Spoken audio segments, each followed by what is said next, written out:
बिस्मिल्लाह बिस्मिल्लाह इन्नल हम्दुलिल्लाह नहमदुहु व नस्तईनुहु नस्तगफिरुहु व नऊज़ु बिल्लाहि मिन शुरूरि अनफुसिना मिन सय्यिअति अमालिना मन यहदिल्लाहु फला मुदिल्ल लहु व मन युद्लिल फला हादिय लहु व अशहदु अन ला इलाहा इल्लल्लाहु वहदहु ला शरीका लहु व अशहदु अन्ना मुहम्मदन अब्दुहु व रसूलुहु अम्मा बाद फ़इन्न खैरल हदीस किताबुल्लाह व खैरुल हदी हदी मुहम्मदिन सल्लल्लाहु अलैहि वसल्लम व शर्रुल उमूरि मुहदसातुहा व कुल्लु मुहदसतिन बिदअह व कुल्लु बिदअतिन दलाला व कुल्लु दलालतिन फिन्नार। अस्सलामु आलैकुम व रहमतुल्लाहि व बाराकातुहू। আমরা এই উম্মার আহলে সুন্নাত জামার ইমামদের ইনস্ট্রাকশনস বা পরামর্শ অথবা নির্দেশ সেগুলো পড়তেছিলাম। এখানে আমরা ইমাম মালিকের একটা আসার দিয়ে শেষ করছিলাম বা ইমাম মালিকের একটা বক্তব্য দিয়ে শেষ করছিলাম। আপনার আসার অবশ্য সাধারণত সাহাবীদের ব্যাপারে বলা হয়, ইমাম মালিক সাহাবী ছিলেন না, পরবর্তী জেনারেশনে ছিলেন। যাই হোক, ইমাম মালিকের একটা বক্তব্য দিয়ে শেষ করছিলাম। সেটা ছিল যে সুন্নাহ হচ্ছে নুহের নৌকার মতো, যে সেটাতে উঠবে সে বেঁচে যাবে, যে থাকবে সে ডুবে মরবে, যে উঠলো না সেটাতে। এটা বলতে গিয়ে তারপরে বলছেন যে ইফ ইলমুল কালাম ওয়ের বেনিফিশিয়াল নলেজ। ইলমুল কালাম আপনারা জানেন, কালাম শাস্ত্র বলে একটা জিনিস আছে ইসলামে। এটা একটা পলিমিক্স বা একটা তর্কের একটা শাস্ত্র, যেখানে আল্লাহর গুণাগুণ, আল্লাহ আছেন, এই সমস্ত জিনিস নিয়ে যুক্তি তর্ক করা হয়, যেটা কোনো বড় স্কলাররা যেটাকে এন্ডোর্স করেন নাই বা এটাকে সঠিক মনে করতেন না, এই লাইনের যুক্তি তর্ক, যে যার সাথে আপনার ওয়েস্টার্ন ফিলোসফি বা ওয়েস্টার্ন এসে মিশতে, লজিক বা যুক্তি, দর্শন ইত্যাদি। আবার উল্টাটাও হয়েছে ইদানিংকালের এই যে ক্রিয়েশনিস্ট যারা আছে, আমি খুব অবাক হলাম যে মানে আমেরিকাতে যেসব ক্রিয়েশনিস্টরা আছেন, অর্থাৎ কট্টর খ্রিস্টান যারা ইভলিউশনের বিরোধিতা করে থাকেন, তারা দেখলাম কালাম শাস্ত্রের সাহায্য নিচ্ছেন, সেই মুসলিমদের সেই কালাম শাস্ত্র বা ইলমুল কালাম সেটার নিচ্ছেন, সেটার যুক্তিগুলোকে ব্যবহার করতেছেন টু প্রুভ যে ইভলিউশন রং বা ইভলিউশনের ব্যাপারগুলো ঠিক না সেগুলা। যাই হোক, সেটা আমাদের আজকের আলোচনার ব্যাপার না, তারপরে জাস্ট একটা আসলো প্রসঙ্গ, সেই জন্য বললাম। তো বলতেছেন, ইমাম মালিক বলতেছেন যে যদি ইলমুল কালাম বেনিফিশিয়াল হইতো, তাহলে সাহাবা, তাবিউন যারা যাদেরকে আমরা বলি আরবিতে তাবিউন, তারা would have spoken of it just as they spoke of the rulings of Islam. অন্যান্য ফতোয়া বা অন্যান্য ফিক বা ইত্যাদি নিয়ে যেরকম তারা বলছেন, এটা নিয়ে তারা কথা বলতেন। But it is falsehood and points to falsehood. দুটা কথা বললেন যে এটা ফলসুড মানে এটা মিথ্যা, এবং এটা নিয়ে যায় মিথ্যার দিকে। আচ্ছা, এটা আমাদের ইসের স্কোপের বাইরে, আমরা এটা নিয়ে আর আলাপ করলাম না এখন। আরেকজন যিনি ইমাম মালিককে দেখছেন বা ইমাম মালিকের শাস্ত্রী ছিলেন, তার নাম হচ্ছে ইবন আল মাজিশুন। উনি বলতেছেন যে I hard Malik say, whoever introduces an innovation into Islam thinking that it is good is implying that Muhammad betrayed his mission because Allah says, বলে একটা আয়াত কোট করতেছেন, যে ওই আয়াতটা যেটা আমরা বললাম একটু আগে, যে খুব ইম্পর্টেন্ট আয়াত আমাদের মনে রাখার জন্য, সূরা মায়দার 3 নম্বর আয়াত, যে আজকের দিনে আল ইয়াউমা আকমালতু লাকুম দীনাকুম, আজকের দিনে আমি তোমাদের জন্য তোমাদের দিনকে পরিপূর্ণ করে দিলাম বা পারফেক্ট করে দিলাম, আল্লাহ বলতেছেন সূরা মায়দার 3 নম্বর আয়াতে, 5 নম্বর সূরা 3 নম্বর আয়াত। তো এখানে উনি যিনি ইমাম মালিকের কথা বলতেছেন, উনি বলতেছেন যে আমি শুনছি ইমাম মালিককে বলতে যে কেউ যে, এটা কিন্তু আমাদেরও লাইন, আমরা আপনাদেরকে যারা আমাদের সাথে প্রথম থেকে আসেন তাদেরকে আমরা এটা বলছি, কয়েকবারই বলছি, যে একটা বিদআত ইন্ট্রোডিউস করা মানে আমরা 3টা সি মনে রাখতে বলছিলাম আপনাদেরকে, যে আল্লাহ রাসূল সাল্লাল্লাহু আলাইহি ওয়াসাল্লাম, আমরা যখন বলি ওয়াশহাদু আন্না মুহাম্মাদান আবদুহু ওয়া রাসূলুহু, তখন আমরা এটাও সাক্ষ্য দিই যে আল্লাহ রাসূল সাল্লাল্লাহু আলাইহি ওয়াসাল্লাম তার মিশনটাকে, 3টা সি, তিনটে সি মনে রাখতে বলছিলাম, যে ক্লিয়ারলি, কমপ্লিটলি, কারেক্টলি তাকে যা কনভে করতে বলা হয়েছিল সেটা করে গেছেন, আমাদেরকে দিয়ে গেছেন, জানায় গেছেন। Clearly, completely, correctly. ক্লিয়ারলি মানে কোনো অ্যাম্বিগুইটি নাই, কোনো মানে জাহেরি বাতেনি গোপন গূঢ়তত্ত্ব নাই। ক্লিয়ারলি, কমপ্লিটলি, কোনো কিছু ভুলে যান নাই বা বাদ দিয়ে যান নাই যে আমাদের জন্য এখন যোগ বিয়োগ গুণ ভাগ করতে হবে। আর কারেক্টলি, কোনো কিছু ভুল করেন নাই, অর্থাৎ মিস্টেক নাই কোনো। আপনি জানেন যে নবী পয়গম্বররা আল্লাহ কর্তৃক বা আল্লাহ দ্বারা মিস্টেক থেকে প্রোটেক্টেড, অর্থাৎ যদি কখনো কোনো ভুল করেও থাকেন আল্লাহর সাথে সাথে সেটা শুধরাই দিচ্ছেন, তাদের উপর ভুলের উপর থাকতে দেন নাই। এই একটা জিনিস যেটা নবী পয়গম্বরদের বেলায় আছে বা নবী সাল্লাল্লাহু সাল্লাম বা রাসূল সাল্লামের বেলায় হবে বা আছে বা ছিল, সেটা দ্বারা আর কেউ প্রোটেক্টেড না ওইভাবে। আর সবাইরই এই জন্য আমরা বলি কি, আমাদের কাছে একমাত্র ইনফলিবল ক্যারেক্টার হচ্ছেন উনি, নির্ভুল ক্যারেক্টার হচ্ছেন উনি, যার কোনো ভুল থাকতে পারে না। যদি হয়ে থাকে আল্লাহ সেটা সাথে সাথে কারেক্ট করে দিচ্ছেন। আচ্ছা, তো বলতেছেন যে ইমাম মালিকও একই ধরনের কথা বলতেছেন যে আমরা যখনই কিছু যোগ বিয়োগ গুণভাগ করব, তার মানে আমরা বলবো যে মোহাম্মদ সাল্লাল্লাহু আলাইহি ওয়াসাল্লাম তার মিশনটা ঠিকমতো করে যান নাই। ওই তিনটা সি একটা কোথাও সমস্যা হয়েছে, যেটাই বলবো সেটাই কিন্তু আসলে কুফরি পর্যায়ের গুনাহ। কুফরি পর্যায়ের গুনাহ বা কুফরি পর্যায়ের স্পর্ধা। আমরা যদি বলি যে উনি লুকায় গেছেন, তাহলে তো উনি মিশন কমপ্লিট করেন নাই। আমরা যদি বলি যে উনি ভুল করছেন, তাহলে তো আল্লাহ তাকে প্রোটেক্ট করেন নাই বা ভুলের উপর থাকতে দিচ্ছেন বা ভুল জিনিস দিয়ে গেছেন। আমরা যদি বলি যে কমপ্লিট করে যান নাই, সম্পূর্ণ করে যান নাই, সেটাও হবে, সেটাও কুফরি পর্যায়ের গুনাহ হবে। কারণ আল্লাহ বলতেছেন যে, এখানে আল্লাহ বলতেছেন যে আল্লাহ কমপ্লিট করে দিচ্ছেন আমাদের দিনকে, সেটার এগেনস্টে যাবে এই কথাগুলো। যাই হোক, এটা নিয়ে আমরা ডিসকাস করছি আগে, আজকে আর বিশেষ করে আলাদা করে করতে চাই না। তো এই আয়াতটা কোট করার পরে বলতেছে, so whatever was not part of the religion on that day. কে বলতেছেন? ইমাম মালিক বলতেছেন। এইটা কোট করার পরে, এই আয়াতটা কোট করার পরে বলতেছেন যে so whatever was not part of the religion on that. অত্যন্ত ভালো একটা বুঝ বা আন্ডারস্ট্যান্ডিং, যে যা ওই দিনটাতে, যেই দিনে আয়াত নাজিল হয়েছে, অর্থাৎ বিদায় হজের মাঠে, ওই দিন যা এই দিনের অংশ ছিল না, cannot be part of the religion today. আজকে সেটা আমাদের দিনের অংশ হতে পারে না। এইভাবে চিন্তা করলেই দেখবেন আমরা সমস্ত ভেজাল থেকে, আবর্জনা থেকে মুক্ত হয়ে যাব। সেই দিন মিলাদ ছিল না, আজকে মিলাদ থাকতে পারে না। সেদিন 40 ছিল না, আজকে থাকতে পারে না। সেদিন 4 দিন ছিল না, আজকে থাকতে পারে না, অ্যান্ড সো অন। এটা দিনের ব্যাপারে হচ্ছে, দুনিয়ার ব্যাপারে না। সেদিন ঘড়ি ছিল না, আজকে আছে। সেদিন এয়ারপ্লেন ছিল না, আজকে আছে। সেটার সাথে এটার তুলনা হচ্ছে না। ব্যাপারটা হচ্ছে দিনের ব্যাপারে, যেটা দিন ইসলামের ব্যাপারে, যে ব্যাপারগুলো, যেগুলো আমাদের দিনিয়াত ইবাদতের ব্যাপার বা আমাদের ওয়ে অফ লাইফের ব্যাপার, সেগুলোর ব্যাপারে যা সেদিন অংশ ছিল না, আজকে সেটা অংশ হতে পারে না। এই হচ্ছে কথা। শুকর খাওয়া সেদিনও ছিল না, আজকে থাকতে পারে না। মদ খাওয়া সেদিন ছিল না, আজকে থাকতে পারে না। সুদ খাওয়া সেদিন ছিল না, আজকে থাকতে পারে না, অ্যান্ড সো অন, যা আসবে আপনার মাথায়। আচ্ছা, এরপরের এইটা হচ্ছে মানে এরপরে বক্তব্যটা হচ্ছে ইমাম আহমদ বিন হাম্বল। ইমাম আহমদ বিন হাম্বলকে স্পেশালি ইমাম অফ আহলুস সুন্নাহ বলা হয় এই জন্য যে উনি হাদিস এবং সুন্নাহর উপরে বিশাল কাজ করে গেছেন। আজকে যাদেরকে আমরা আহলুল হাদিস বা আহলুস সুন্নাহ ওয়াল জামাহ বলি, তাদের অধিকাংশই দেখবেন যে ওইখানে তার কাজের একটা বিরাট অবদান আছে সেসবে, এটা কনসলিডেট করার ব্যাপারে, যে আমরা সুন্নাহর মানুষ হব, আমরা হাদিস মানব, বা আমরা হাদিসকে কিভাবে মর্যাদা দিব হাদিসের, বা সুন্নাহর মর্যাদা দিব কিভাবে। এটা একটা বড় কাজ ছিল ইমাম আহমদ বিন হাম্বলের। আচ্ছা, ওনার এইটা আমরা পড়ি, ওনার যে বক্তব্য সেটা পড়ি। The basic principles of Sunnah in our view আর, আমাদের মতে, মানে ইমাম আহমদ বিন হাম্বল বলতেছেন, আমাদের মতে সুন্নাহর মৌলিক নীতিমালা হচ্ছে এরকম যে adherence to the way of the companions of the messenger of Allah, following their example and forsaking bid'ah, for every bid'ah is going astray. কি বললেন? যে আমরা সাহাবীদের পথ ফলো করব,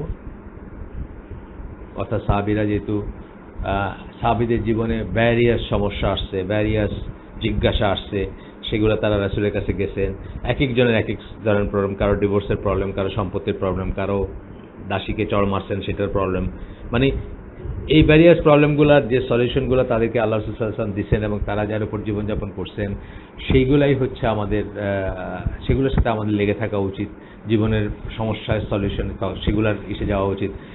আমরা মানে ধরেন আজকে এইটা প্রশ্ন ওঠে যে একজন মেয়ে কেন রান্না করবে, একজন মেয়ে কেন ঘরের কাজ করবে, এইসব প্রশ্নগুলো উঠে কিন্তু এখন।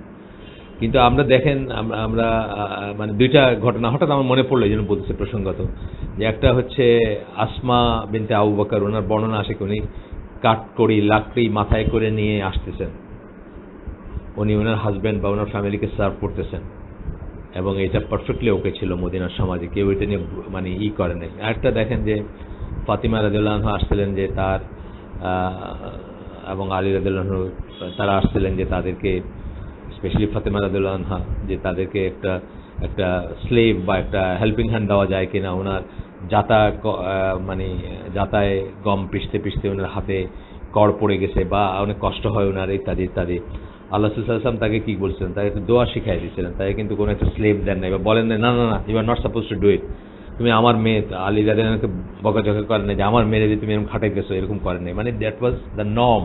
আজকে আমরা সেগুলা সাহাবীদের পথ থেকে সরে গেছি দেখে আমাদের কাছে এখন নানা রকম উদ্ভট উদ্ভট প্রশ্ন আসে। যাই হোক, ফেমিনিস্টদের ইসে বা ফেমিনিস্টদের প্রভাবে হোক অথবা মডার্নিস্টদের প্রভাবে হোক, উদ্ভট উদ্ভট প্রশ্ন আমাদের মনে জাগে আর কি। আমরা আস ভার্সেস দেম একটা খাড়া করে দিয়েছি নিজেদের ভিতরে, জেন্ডারদের ভিতরে আর কি, বা জেন্ডার দয়ের ভিতরে। যাই হোক, তাহলে কি বলতেছেন যে companions of the messenger of Allah সাল্লাল্লাহু আলাইহি ওয়াসাল্লাম following their example and forsaking বিদআত, তাদের উদাহরণ আমরা গ্রহণ করব এবং বিদআত যেগুলো সেগুলোকে আমরা ত্যাগ করব। ফর এভরি বিদআ ইজ গোয়িং অ্যাস্ট্রে, প্রত্যেকটা বিদআত হচ্ছে দলালা বা পথভ্রষ্টতা।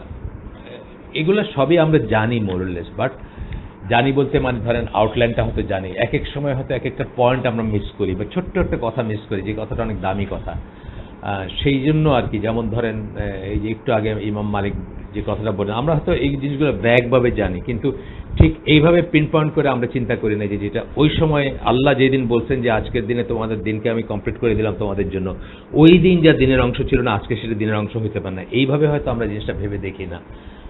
একজন কেউ চোখে আঙ্গুল দিয়ে দেখাই দিলে তখন আমরা রিয়েলাইজ করি যে এটা তো ঠিক কথা বা এটা তো সত্যি কথা, তখন আমরা হয়তো কনসিয়াস হয়ে যাই। আমি বললাম যে ওই একটা কথা, 3টা সি এর যে কথা বলছে, ওই 3টা সি এর যে ক্লিয়ারলি কমপ্লিটলি কারেক্টলি দিয়ে গেছেন আল্লাহ রাসূল সাল্লাল্লাহু আলাইহি ওয়াসাল্লামকে, আল্লাহ যে বাণী পৌঁছাতে বলছেন আমাদেরকে, আর তার সাথে আল্লাহর এই কথাটা যে আজকের দিনে আমি তোমাদের দিনকে তোমাদের কাছে কমপ্লিট করে দিলাম, এইটা যদি কেউ অনুধাবন করতে পারে, জীবনে কোনো রকম বেদাতে সে যেতে পারে।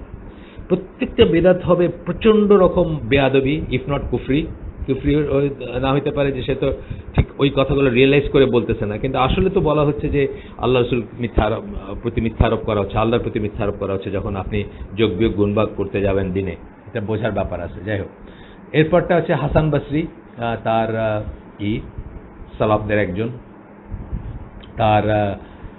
তার বক্তব্য, if a man who met the early Salaf were to be brought back to life today, he would not recognize anything of Islam. ওই সময় বলতেছেন উনি, চিন্তা করেন। হাসান বসরি তো একদম মানে প্রথম যুগের মানুষ, ওই সময় তিনি বলতেছেন, অত মানে জাস্ট ফার্স্ট জেনারেশন না, থার্ড জেনারেশনের মানুষ, ওই সময় তিনি বলতেছেন যে যদি সালাফদের আর্লি সালাফ মানে প্রথম দিকের অর্থাৎ সাহাবীদের বা ওই সময়কার মানুষদের কাউকে যদি আজকে নিয়ে আসা যায়, তো he would not recognize anything of Islam, উনি ইসলামের কিছু চিনতে পারবেন না। এই কথাটাই আমাদের বেলায় বলা হয় যে 7th সেঞ্চুরি আরবিয়ার থেকে যদি একজন সাহাবীকে কোনোভাবে ধরেন দৈবাত জাস্ট তর্কের খাতিরে কোনোভাবে যদি এনে দেখানো যাইতো যে আমরা কি পালন করতেছি, তাহলে তারা জিজ্ঞেস করতেন হয়তো যে এরা কোন দিনের অনুসারী, এরকম একটা ব্যাপার হতে চলে আসতো। তো বলতেছেন যে উনি তখনই বলতেছেন যে তারা চিনবে না যে এটা কি ইসলাম, মানে anything of Islam. And he put his hand on his cheek and said, apart from this prayer, যে গালে হাত রেখে বলেন এই দোয়াটা ছাড়া, by Allah, anyone who lives in those strange times and did not meet the righteous salaf and see the innovator promoting his bidah, and the one whose main concern is worldly gains, calling others to join him, but Allah protects him from that and causes him to long for the righteous salaf, asking about their prayer, asking about their path and following their footsteps, and he follows their path, he will be compensated with a great reward. Be like that inshallah. বলছেন যে এটা আসলে অনেক বড় একটা ইসের মতো, একটা একটা একটা বড় একটা দোয়ার মতো, যে যে এমন সময় বেঁচে থাকবে, স্ট্রেঞ্জ টাইমস, এবং যার সাথে কোনো সালাফদের দেখা হবে না, এবং যখন দেখবেন যে যখন সে দেখবে যে বিদাতিরা, যারা ইনোভেটর, যারা নতুন নতুন জিনিস ইন্ট্রোডিউস করে, তারা অনেক কিছু ইন্ট্রোডিউস করতেছে, এবং তারা দুনিয়াবী জিনিসের জন্য তার দিকে ডাকতেছে, এবং আল্লাহ তাকে সেসব থেকে রক্ষা করেন, এবং causes him to long for the righteous salaf, এবং তার মনে বাসনা থাকে যে তার সাথে যদি দেখা হইতো সেরকম ঈদের, মানে সৎকর্মশীল পূর্বপুরুষদের, asking about their path and following their footsteps, তাদের রাস্তা জন্য আল্লাহর কাছে সে প্রার্থনা করে, এবং তাদের এই ফলো করতে চায়, তাদের পদাঙ্ক অনুসরণ করতে চায়, and that he follows their path, এবং তাদের পাথ সে ফলো করে, he will be compensated with a great reward. সে ইনশাআল্লাহ সে কম্পেনসেশন, মানে তাকে ক্ষতিপূরণ দেওয়া হবে অনেক বড় একটা এরিয়া। এগুলো কথা মিনিং কি, যে আমার একটা সময় আসবে যখন চারিপাশে খালি বেদাত থাকবে, এই থাকবে, এবং তখন এই অবস্থার ভিতরেও যারা পূর্বপুরুষদের, আমাদের অ্যানসেস্টর, পূর্বপুরুষ, মুরব্বী, বা যারা প্রথম 3 জেনারেশন, তাদের পথ অনুসরণ করবে, তাদের পথ খুঁজবে, তাদের পথে থাকার চেষ্টা করবে, তার জন্য রয়েছে গ্রেট রিওয়ার্ড। এই কথাগুলোই বলতেছেন আর কি, অনেক বড় এটা রাইট আপটা। যাই হোক, এরপরে আরেকজনের কথা বলছেন যে ফুদাইল ইবন ইয়াদ রাহিমাহুল্লাহ, ওনার কথা বলতেছেন যে উনি বলছেন, follow the path of guidance and do not worry about how few people are following it. হেদায়েতের পথের উপর থাকো বা ফলো করো, অনুসরণ করো, আর এটা নিয়ে চিন্তা করো না, দুশ্চিন্তা করো না যে কত অল্প মানুষ এটার উপর আছে। যেমন বাংলাদেশে এখন অনেকেই বলতে শুধু যে নিজেকে এত আইসোলেটেড লাগে, নিজেকে এত নিঃসঙ্গ লাগে যখন দেখি যে চারিপাশে সবাই উল্টা স্রোতে এই করতেছে। এটা কিন্তু কোনো ব্যাপার না, এটার থেকে যেন কোনো রকম না আসে, নিরাশা না আসে। কারণ আল্লাহ, আমি যে আপনাদের সত্য সন্ধানী বা যে কটা গ্রুপের সাথে আমি সম্পৃক্ত, সেগুলোতে দিয়েছিলাম যে সবসময় সত্যের উপর থাকা মানুষ কম হবে, একটা দিয়েছিলাম, মনে আছে হয়তো আপনাদের, আবার দিলে, এগুলো বারবার দিলে সমস্যা নেই, আবার দিব আমি, যে সবসময় কিন্তু সঠিক পথে থাকার মানুষের সংখ্যা কম হবে। আল্লাহ নিজে বলছেন, রাসূল সাহেব বলছেন, হাদিসে বলছেন, কোরআনের আয়াতে বলছেন। যাই হোক, আমরা সেটার জন্য আমরা যেন নিরাশ না হই। Beware of the paths of misguidance and do not be deceived by the large numbers of those who are doomed. যে পথভ্রষ্ট যারা, তাদের পথের ব্যাপারে সাবধান থাকবা, এবং তাদের সংখ্যার আধিক্য যেন তোমাকে না করে। যারা ধ্বংসপ্রাপ্ত বা ধ্বংসের পথে আছে, তাদের সংখ্যার আধিক্য যেন তোমাদেরকে ধোকা না দেয়। অর্থাৎ তাদেরকে দেখে যেন আপনার এটা মনে না হয় নিশ্চিত ওরা ঠিক, এত মানুষকে আর ভুল করতে পারে, এইসব লজিকগুলো যেন আপনার ভিতরে না আসে।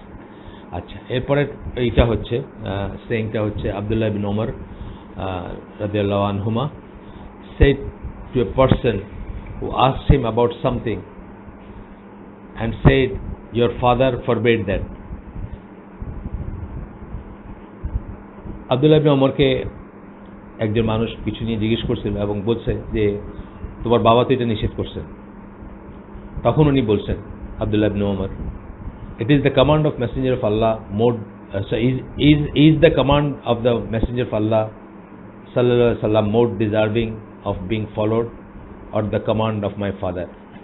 মানে কার আদেশটা আমাদের মানে বেশি প্রাধান্য পাওয়ার যোগ্য, আমার রাসূল সাল্লাল্লাহু আলাইহি ওয়াসাল্লামের আদেশ নাকি আমার বাবার আদেশ? অর্থাৎ কোনো একটা ব্যাপারে হয়তো একজন লোক এমন কথা বলছে যেটা বলছে তোমার আব্বা তো এরকম করতে বলছিলেন, যেটা আল্লাহ রাসূলের কথার এগেইনস্টে যায় বা আল্লাহ রাসূলের আদেশ চেয়ে ডিফারেন্ট হয়, তখন উনি বলছেন যে কারটা বেশি। অর্থাৎ বোঝাতে চাইছেন যে আমার আব্বার কথা ম্যাটার করে না, রাসূল সাল্লাল্লাহু আলাইহি ওয়াসাল্লাম যেটা বলছেন সেটাই ম্যাটার করে। তো এখানে বলতেছেন যে আব্দুল্লাহ ইবনে ওমরের কথা বলতেছেন যে উনি সাহাবীদের সবচেয়ে স্ট্রংগেস্ট, মানে সবচেয়ে শক্তিশালী বা সবচেয়ে ইন্টিগ্রিটি বা সবচেয়ে বেশি মানে দৃঢ়চিত্ত সাহাবীদের একজন ছিলেন ইন ডিনাউন্সিং বিদাত অ্যান্ড ফলোয়িং সুন্নাহ, বিদাতকে করার জন্য, মানে বিদাত পরিত্যাগ করার জন্য বা বিদাতের সমালোচনার ব্যাপারে এবং সুন্নাহ ফলো করার ব্যাপারে। He heard a man sneezing and saying praise be to Allah and peace and blessing upon his messenger. একজন কেউ হাঁচি দিতে গিয়ে বলছে আলহামদুলিল্লাহ ওয়াসসালাতু ওয়াসসালামু আলা রাসূলিল্লাহ, এরকম কিছু একটা বলছে আর কি, যেটা ইংলিশ থেকে আমি বুঝতেছি এরকম কিছু হবে। ইবনে ওমর তখন বলছেন, this is not what the message of Allah taught us, এটা আমাদেরকে রাসূল সাল্লাল্লাহু আলাইহি ওয়াসাল্লাম শিখান নাই, মানে তুমি যেটা করলে এটা শিখান নাই।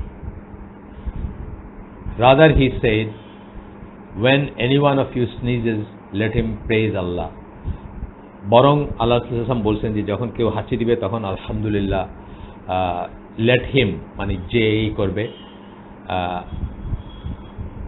সেই জন্য আলহামদুলিল্লাহ বলে। অ্যান্ড হি ডিড নট সে, কিন্তু বাকিটুকু বলেন নেই, ওয়াসসালাতু ওয়াসসালামু আলা রাসূলিল্লাহ এটা বলেন নেই। সুতরাং তুমি কেন বলতেছো? মোট কথা হচ্ছে এক্স্যাক্টলি আল্লাহ যেটা আল্লাহ বা আল্লাহ রসুল যেটা নির্দেশ দিচ্ছেন বা আল্লাহ রসুল যেটা করতে বলছেন সেটার উপরে লেগে থাকা, তার চেয়ে বেশি কিছু নাই। এই ইসের উপর, সালাওয়াতের উপর আমি জানি না আপনাদের সাথে শেয়ার করছি কিনা, একটা বই আছে আমার কাছে, ছোট্ট বুকলেট, আমরা দেখি এই বইটা শেষ করার পরে ওইটা না হয় পড়ার চেষ্টা করব, কারণ এটা সবাই জানা উচিত। কারণ সালাওয়াত মানে রাসূল সাল্লাল্লাহু আলাইহি ওয়াসাল্লামের উপরে সালাত প্রেরণ করা যেটাকে আমরা বলি, এটা কিন্তু খুব সিগনিফিক্যান্ট একটা জিনিস এবং এটার ডুজ অ্যান্ড ডু নটস আছে এবং এটাকে করে বিদাতও আছে, বাড়তিও করা হয়, কমও করা হয়। যেমন ধরেন পার্সোনাল সাপ্লিকেশন, যেটা আপনারা তো অনেকে জানেন, তবু আমি বলতেছি যে পার্সোনাল সাপ্লিকেশন, নিজে যখন একান্তে দোয়া করবেন আল্লাহর কাছে, তখন কিন্তু এই দোয়াটা ঝুলে থাকে যতক্ষণ আপনি আল্লাহ রাসূলের উপর সালাত প্রেরণ না করেন বা না পড়েন। এটা আমরা অনেকেই জানি না হয়তো, সেই জন্য দেখতেছেন যে আপনি দিনের পর দিন দোয়া করতেছেন কিন্তু আপনার দোয়া কবুল হচ্ছে না, বুঝছেন না?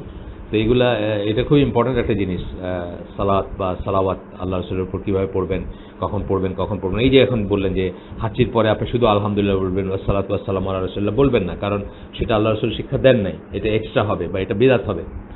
আচ্ছা, এরপরে আসতেছে ইবনে আব্বাস রাদিয়াল্লাহু আনহু বা রাদিয়াল্লাহু আনহুমা, যখন বাপ ছেলে দুইজনই সাহাবী তখন আমরা রাদিয়াল্লাহু আনহুমা বলি।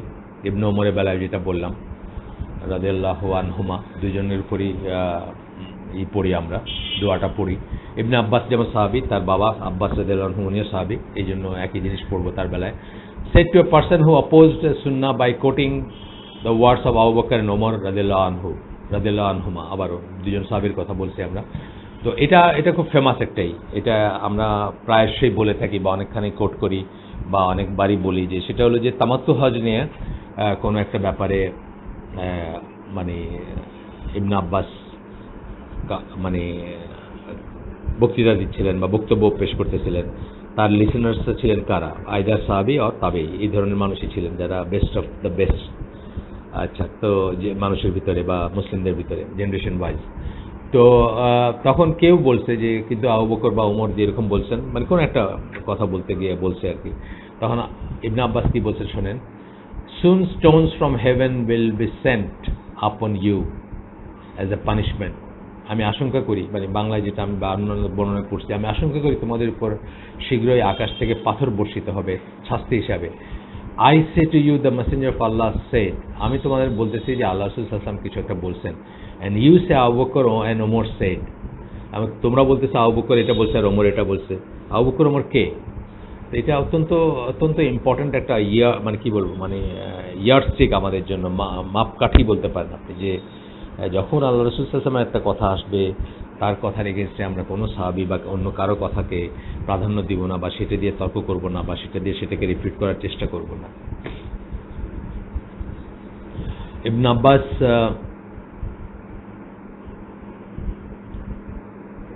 Abbas spoke the truth when he described Ahlus Sunnah in the following terms. আপনাদেরকে আগে বলছি বলতে যে আহলুস সুন্নাহ ওয়াল জামাআহ এই কথাটা সাহাবী আব্দুল্লাহ ইবনে আব্বাস, যার কথা বললাম, মাত্র পড়লাম, তার কথাতেই বা তার বর্ণনাতেই প্রথম এই কথাগুলো উচ্চারিত হয়েছে। এটা আহলুস সুন্নাহ ওয়াল জামাআহ টার্মটা কিন্তু রাসূলের সময়কার টার্ম না, পরবর্তী সময়কার টার্ম, বাট এটার যে সেন্সটা এটা তো তখন থেকেই ছিল, আল্লাহ রাসূল এবং তার সাহাবীরা যে পথের উপর ছিলেন এটাকে বোঝানো হয়। আমরা অনেকবার বলছি আগে, আবার প্রসঙ্গত জাস্ট ভেরিফাই করলাম। তো ইবনে আব্বাস কি বলতেছেন যে উনি আহলুস সুন্নাহ সম্বন্ধে আলোচনার ব্যাখ্যা বা আলোচনা কাকে বলে বা আলোচনা জামা বলতে কি বোঝায় এটা বলতে গিয়ে বলছেন, you always see a man of আহলুস sunnah calling people to the sunnah and forbidding বিদআহ। আলোচনা ওয়াল জামার কোনো একজন সদস্যের পরিচয় বা পরিচিতি বা তাকে চেনার একটা উপায় হচ্ছে সে সবসময় সুন্নাহর দিকে ডাকবে এবং সবসময় বিদআতকে পরিত্যাগ করতে বলবে আপনাকে। আচ্ছা, এরপরে সুফিয়ান আস-সাওরি, ইনিও প্রথম যুগের বা সালাফদের একজন। উনি ছিলেন আপনার অ্যাসেটিক ছিলেন, আগেও বলছি আপনাদেরকে, জুহুদ যাকে বলি, খুব সিম্পল লাইফ লিড করতেন এবং তার কাছ থেকে অনেক সুফিরা প্রেরণা লাভ করছে, যদিও উনি সুফি ছিলেন না, সুফি এই জিনিসটা পরবর্তী সময়কার আবিষ্কার। তো সুফিয়ান আস-সাওরি বলতেছেন যে if you hear that a man in the east is a follower of the sunnah then send salams to him, for Ahlus Sunnah are becoming very few. এটাতে বোঝাচ্ছেন যে আহলুস সুন্নাহ রেয়ার হয়ে যাবে। ইস্ট বলতে বোঝাচ্ছেন দূরবর্তী জায়গার। If you hear that a man in the east is follower of the sunnah, পূর্ব দিকের কোনো মানুষ যদি সুন্নাহর ফলোয়ার এই কথা যদি শোনো বা জানো, তাহলে তার প্রতি সালাম পাঠাও, সেন্ড সালামস টু হিম, তাকে সালাম পাঠাও বা সালাম বলো তার উপর। কেননা আহলুস সুন্নাহ মানুষ অনেক কমে যাচ্ছে। সেই যুগেই বলছেন, এখনকার কথা তো আর বাড়িয়ে দিলাম। আচ্ছা, এরপরে আরেকজনের করতেছেন যে আরেকজনের একটা কোটেশন বলবেন। এগুলো আমরা কি আমাদের এই উম্মার বা আহলুস সুন্নাহ জামার ইমাম যারা লিডার ইন দিন আর কি, দিনের নেতা যারা, দিনের পথে আমাদের নেতৃত্ব যারা দিচ্ছেন অথবা যারা জ্ঞান বিতরণ করছেন, তাদের সেইগুলো আমরা পড়তেছি এবং আমরা দেখতেছি যে কাছাকাছি হইলেও প্রত্যেকটা এসে নতুন কিছু শেখার আমরা পাচ্ছি। এখানে আইয়ুব আশ-শাকতিয়ানি একজনের কথা বলতেছেন, এনার নাম আমি এই বইতে প্রথম শুনছি, আগে শুনি নেই। উনি বলতেছেন, whenever I am told that of the death of a man among আহলুস সুন্নাহ, আহলুস সুন্নাহর কারো মৃত্যুর খবর যখন আমাকে দেওয়া হয়, it is as if I have lost one of my limbs, আমার জন্য একটা অঙ্গ প্রত্যঙ্গ, হাত পা কিছু একটা কাটা পড়ে গেছে বা হারায় ফেলছে, আমি এরকম আমার কাছে কষ্ট লাগে বা এরকম মনে হয় আমার কাছে। মিনিং যে বড় একটা ক্ষতি হয়ে যাচ্ছে বা অপূরণীয় ক্ষতি হয়ে যাচ্ছে। সত্যি কথা এটা। আমরা গত শতাব্দীতে 3 জন বড় আলেম পাইছিলাম, যাদের কাছ থেকে আমরা অনেক কিছু শিখছি বা যাদের রাইটিং বা রাইট আপ এখনও আমাদের ভিতরে ওয়াইডলি সার্কুলেটেড। একজন আব্দুল আজিজ বিন বাজ, একজন মোহাম্মদ বিন সালেহ আল উসাইমিন এবং একজন শেখ নাসিরউদ্দিন আলবানী। ওনারা চলে যাওয়ার পরে আমরা বুঝতেছি যে কত বড় লস হয়েছে। আমরা ওই টিয়ারের বা ওই মর্যাদার বা ওই পর্যায়ের আলেম আমাদের ভিতরে এখন আর নাই। এরপর আমরা যার কোটেশনটা পড়ব, জাফর ইবন মুহাম্মদ, উনি বলতেছেন, আই হার্ড কুতায়বাহ রহিমাহুল্লাহ সে, আমি কুতায়বাহকে বলতে শুনছি, if you see a man who loves ahlul hadith like Yahya ibn Said, Abdur Rahman ibn Mahdi, Ahmad bin Hanbal, Ishaq ibn Rahawayh, and he mentioned others, he is following the sunnah, and whoever goes against them know that he is an innovator. বলতেছেন যে তুমি যদি কোনো মানুষকে দেখো যে আহলুল হাদিস যারা, তারপর কতগুলো নাম বললেন, যে নামগুলো আমি পড়লাম, এদেরকে এবং অন্যান্যদের কথা বলছেন, এদেরকে ফলো করতেছে বা এদেরকে ভালোবাসতেছে, তাহলে বুঝবা যে সে সুন্নাহর উপর আছে বা সুন্নাহ অনুসরণ করতেছে। আর যদি দেখো তাদের বিরোধিতা করতেছে, অর্থাৎ গালিগালাজ করতেছে বা বকাবকি করতেছে বা তাদের সমালোচনা করতেছে, তাহলে জানবা যে সে একজন বিদআতি। এগুলা এই জন্য আমরা যে কোনো ধরেন কারোর সাথে একটা কথা হচ্ছে, একটা হবে আপনার একটা কোনো একটা ব্যাপারে, আপনি একটা ব্যাপারে বিতর্ক অথবা বিতর্ক না হোক, আলোচনা হচ্ছে বা সত্য সন্ধান করতে যাচ্ছেন, তখন প্রায় দেখবেন যে জিনিসটা খুব কাজের হয় যে আপনি তাকে জিজ্ঞেস করবেন যে আপনি কাকে আলেম মানেন। যদি ধরেন সে দেওয়ানবাগিকে আলেম মানে আর আপনি যদি মোহাম্মদ বিন সালেহ আল উসাইমিনকে আলেম মানেন, তাহলে দুজনের ভিতরে কোনো তর্ক হতে পারে না বা কোনো কথার কিছু নাই আসলে। বিকজ সে তো তার আলেম বা তার শিক্ষক মানছে একজন বিদআতিকে, একজন শিরকের উপর থাকা মানুষকে বা একজন সুফিকে বা একজন ভ্রান্ত আকিদা ভ্রান্ত তরিকার মানুষকে, তার সাথে আপনার কোনো হইতে পারে না। আমি বলছি কিনা আমি জানি না, একজনের সাথে আমাকে একবার আলোচনা করতে নিয়ে গেলেন, উনি দাওয়াত দিচ্ছেন আমাকে, আমার সাথে কথা বলবেন, আলোচনা করবেন। তো উনি আমি ওনাকে জিজ্ঞেস করলাম যে আপনি কাকে আলেম মানেন, মানে ওই যুগের বা এই যুগের কাকে আলেম মানেন। উনি একটা চুপ করে থেকে বললেন ওসামা বিন লাদেন। তা আমি বললাম ওসামা বিন লাদেন তো কোনো আলেম না, লক্ষ কোটি আলেম মানে 1400 বছরে গুজরে গেছে বা চলে গেছেন। আপনি এমন একজনের নাম বললেন যাকে কেউ আলেম বলবে না, হয়তো যোদ্ধা বলতে পারে, সেটা আলাদা একটা জিনিস, বা খুব ইম্পর্টেন্ট বলতে পারে দুনিয়ার জন্য, কিন্তু আলেম আছে। তারপরে ওনাদের দলীয় স্লোগান, মানে যার কথা আমি বলতেছি, ওনারা একটা দল করেন, দলীয় স্লোগান হচ্ছে রাব্বুন আল্লাহ, মানে এটা নাকি ইমানের স্টেটমেন্ট। আমরা যেরকম বলি লা ইলাহা ইল্লাল্লাহ, ওনারা বলেন যে ইমানের স্টেটমেন্ট হচ্ছে রাব্বুন আল্লাহ। কারণ আমি তো ওনাকে জিজ্ঞেস করলাম যে এক পর্যায়ে আমি জিজ্ঞেস করলাম যে আপনারা বলেন যে রাব্বুন আল্লাহ হচ্ছে ইমানের স্টেটমেন্ট, অন্তত 50টা হাদিস পাওয়া যাবে যেখানে দেখবেন যে কেউ আল্লাহ রসুল সাল্লাল্লাহু আলাইহি সাল্লামের কাছে আসছে ইসলাম গ্রহণ করতে বা মানে বায়াত নিতে অথবা কিছু তার কাছে তার দলভুক্ত হইতে, উনি তখন তাদেরকে বলছেন যে লা ইলাহা ইল্লাল্লাহ বলতে বলছেন এবং সেটার উপর স্টেটফাস্ট থাকতে বলছেন বা এই ধরনের কথা। তখন উনি আমাকে বললেন যে হাদিস এগুলা কে কবে লিখছে, কোথায় কে কবে সংগ্রহ করছে।